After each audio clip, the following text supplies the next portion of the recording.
L'histoire de ces commerçants niçois qui ont décidé d'afficher sur la vitrine de leur magasin les portraits, les images issues parfois de la vidéosurveillance de ceux qu'ils soupçonnent d'avoir volé dans leur magasin. Une façon un peu de se faire justice soi-même, de les dissuader de revenir et puis de prévenir les commerçants voisins des profils des voleurs présumés. C'est illégal, mais ces commerçants assument totalement.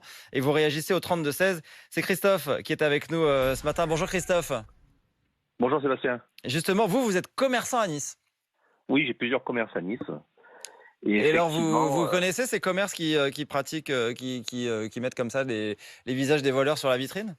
j'en fais partie. Vous en faites partie. Oui.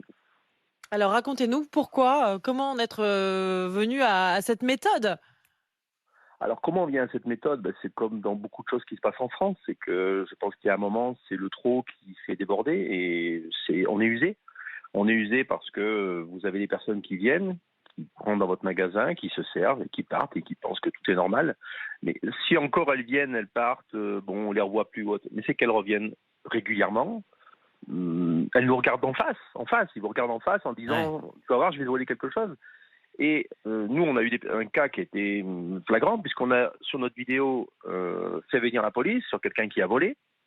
Là-dessus, à Nice, on a des caméras dans la ville qui sont vraiment très au point. Ces personnes ont été retrouvées 800, 900 mètres plus loin dans une autre rue, parce que avec la qualité de l'image qu'on a, on voit leur visage.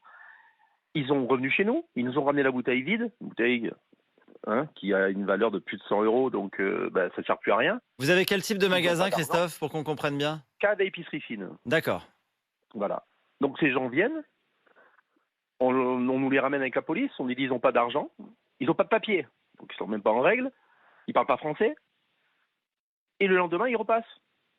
Ils reviennent parce qu'on ne peut rien en faire. Donc qu'est-ce qu'on doit faire nous? Ouais. On doit les laisser rentrer chez nous. Alors aujourd'hui, nous, non seulement on a les photos, mais en plus on les interdit. Ils arrivent, on dit tu t'en vas, tiens un voleur, voilà, c'est tout ce qu'on peut dire. Mais la Mais police, qu'est-ce qu'elle comme vous ça. dit, la police? Mais la police, elle nous dit vous êtes obligés d'agir ainsi, parce que de toute façon, il ne se passe rien. On peut Vous voulez pas dire les que les mettre en policiers prison. vous soutiennent? Mais bien évidemment. Ils vous comprennent? Évidemment que les policiers nous soutiennent, parce qu'eux perdent leur temps aussi. Parce que si vous portez plainte, j'ai entendu votre auditeur, vous avez un poste d'un certain Ludo, qui dit il faut porter plainte. Mais mon cher monsieur, je porte plainte. J'ai porté 15 plaintes.